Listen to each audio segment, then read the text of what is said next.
जम्मू आ गए, दिल्ली आ गए, अलग अलग जगह पे आ गए और अभी सरकार उनको करेगी फिर से हम मेरी बात समझ गए क्या? सबके साथ मर्डर हो जाता है क्या? सारी बहुएं जला के मार दी जाती? हेलो एवरीवन, मैं विजेंद्र सिंह परमार पाहुचो लॉ अकेडमी में आपका एक बार फिर से बहुत बहुत स्वागत करता हूं। और आज हम डिस्कस करने जा रहे हैं, जैसा कि आप सभी को पता है, हम जजमेंट की एक सीरीज, जजमेंट की श्रृंखला चला रहे हैं, जहां पर 3 पार्ट में सिविल के जजमेंट आपको बताया जाएगा और 3 पार्ट में फिर आपको क्रिमिनल के जजमेंट के बारे में कुछ बेसिक सी जानकारी दी जाएंगी। तो अभी सिविल का जो जजमेंट है उसका पार्ट 1 हमने बनाया है और उसमें मैंने आपको बताया है कि जजमेंट जब राइटिंग की जाती है तो उसका फॉर्मेट क्या होता है और किस प्रकार से हमें एक विहित प्रारूप में चीजों को पिरोना पड़ता है और किस तरीके से हमें उसी फॉर्मेट का ध्यान रखते हुए सभी स्टेट में जजमेंट लिखना पड़ता है।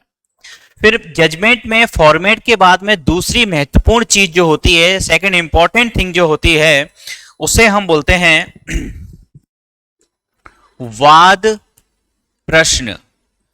आप सभी ने, जिन लोगों ने इंडियन एविडेंस एक्ट पढ़ा होगा या भारतीय साक्ष्य अधिनियम रिसेंट आपने पढ़ा है, तो आपने फैक्ट इन इश्यू पढ़ा होगा। फैक्ट इन इश्यू ही है ये वाद प्रश्न जो है, फैक्ट इन इश्यू है, मैटर इन इश्यू जिसको हम बोलते हैं, वाद प्रश्न इसको हिंदी में बोला जाता है।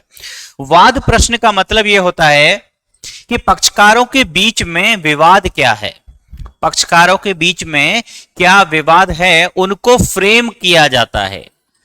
एक पार्टी कुछ कहेगी, दूसरी पार्टी कुछ कहेगी, दोनों के जो अभिकथन है उनसे एक विवाद उत्पन्न होगा और उसे ही हम वाद प्रश्न कहते हैं।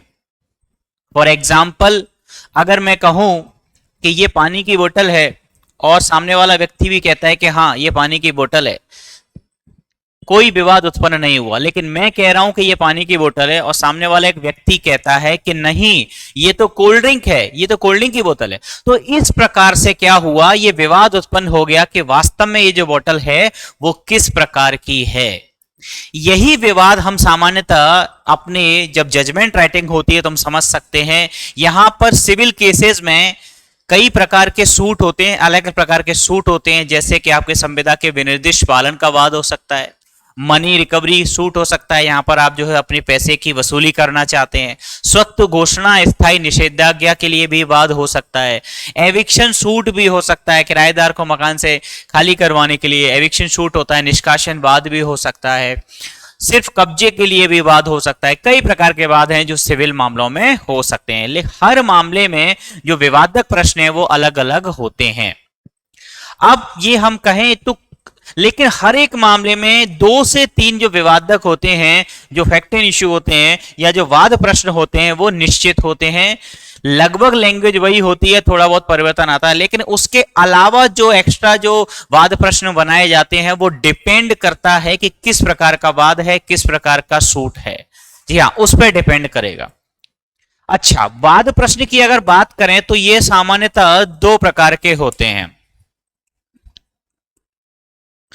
एक विधि के और दूसरे तथ्य के। विधि के और तथ्य के 2 प्रकार के वाद प्रश्न सामान्यतः बनाए जाते हैं। विधि के वाद प्रश्न कौन कौन से होते हैं, जिन्हें प्रारंभिक बिंदु भी बोलते हैं। हमें सबसे पहले यह डिसाइड करता है कोशिश, इसके फर्दरेंस में जजमेंट दिया जाता है।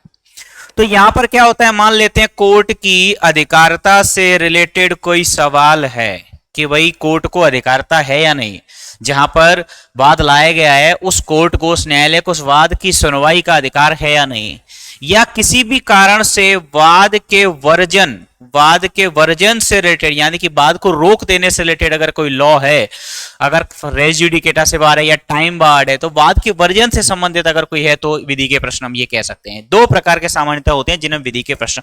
और तथ्य के प्रश्न में बाकी के सारे जो विवाद हैं तथ्य के प्रश्न ही होते हैं। जैसे ए का कहना है कि एक्स नाम की प्रॉपर्टी पर मेरा कब्जा है, बी का कहना है कि नहीं एक उत्तराधिकार प्रमाण पत्र है मेरे पास, उसके आधार पर मैं इसका स्वामी हूं तो मुझे इसका कब्जा दिया जाना चाहिए। तो ऐसे सारे प्रश्न जो है ये तथ्य के प्रश्न होते हैं। ये प्रश्न कब अराइज होते हैं, जैसा कि मैंने आपको बताया, एक पक्षकार एक बात को कहेगा, दूसरा उसको मना करेगा, डिनाई करेगा, तब विवाद के प्रश्न यहां पर निकल के आते हैं।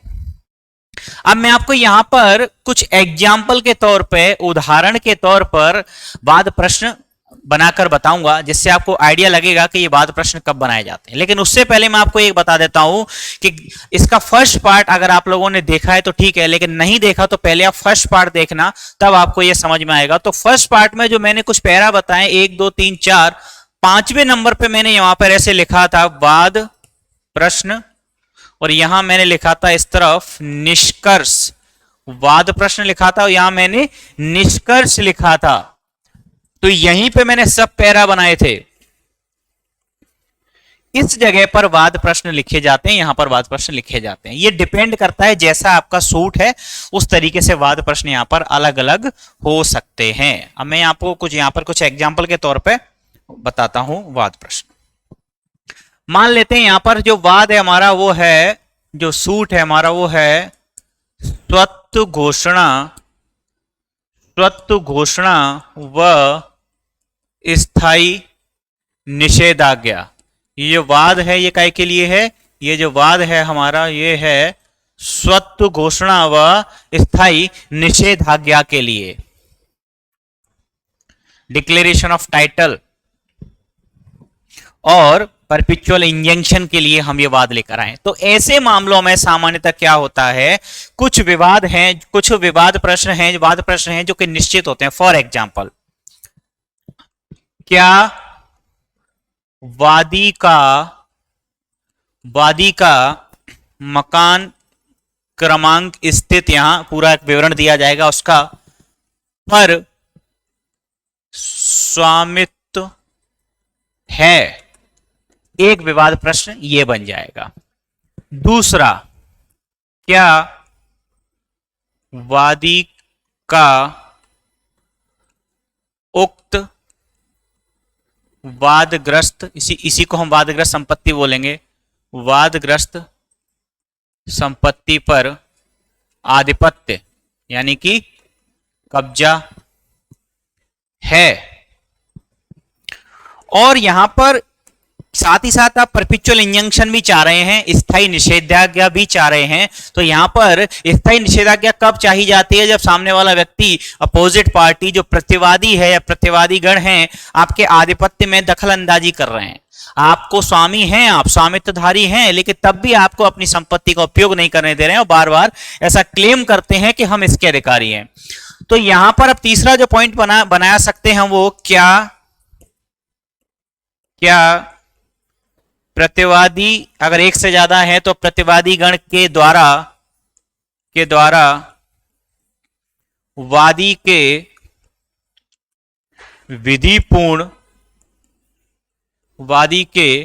विधिपूर्ण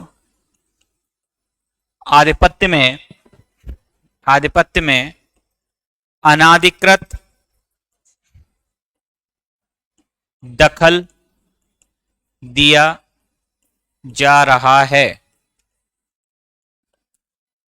तीसरा यहां पर वाद प्रश्न ये बनेगा। इसके बाद में फिर एक बनेगा, ये मैंडेटरी नहीं होता लेकिन बनाना चाहिए, एज अ जुडिशियल एस्पिरेंट आपको बनाना चाहिए। क्या वादी स्वत्व घोषणा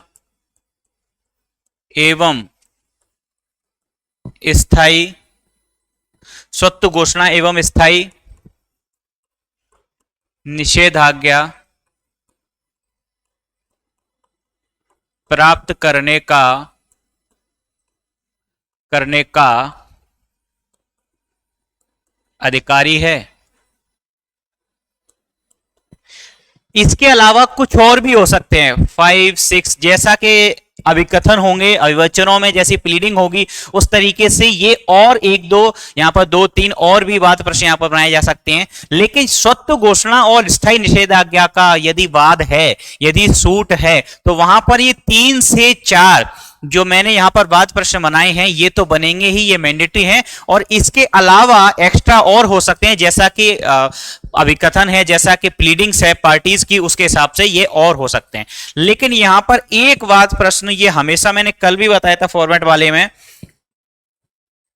ये वाला लास्ट में हमेशा बनेगा ही, सहायता एवं व्यय, कॉस्ट एंड रिलीफ, ये हमेशा से बनाया जाता है।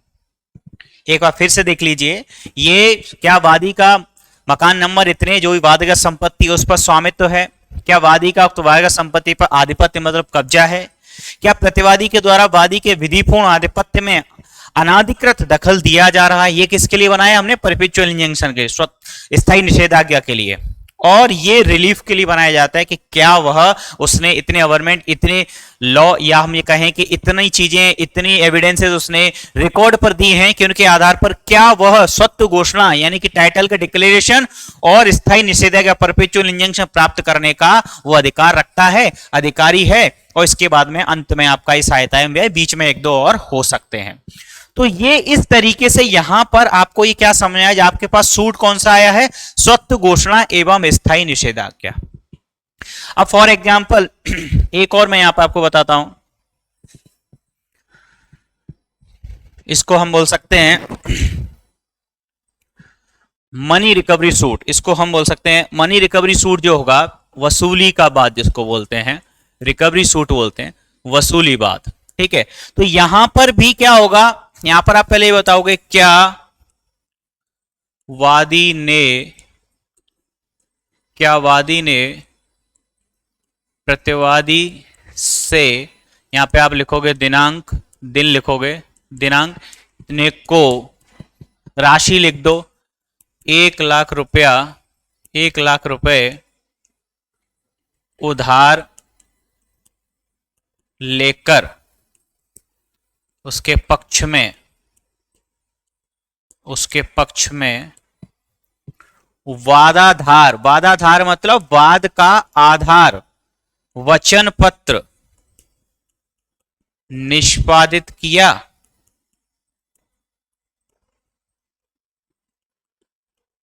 ये किसके लिए है, जब आपने प्रोमिसरी नोट के आधार पर, प्रोनोट जिसको शॉर्ट में बोलते हैं, उसके आधार पर जब आपने पैसे दिए, सामने वाले ने आपके फेवर में वचन पत्र निष्पादित किया और पैसे देने से मना करता है, तब आप प्रोनोट के आधार पर यह वाद लेकर आते हैं। यदि ब्याज की दर है तो ब्याज की दर आप यहीं पे मेंशन कर सकते हैं, 1,00,000 रुपए 2% या 2% प्रतिवर्ष की वार्षिक दर पर उधार लेकर उसके पक्ष में वादाधार प्रोमिसरी नोट या वचन पत्र निष्पादित किया।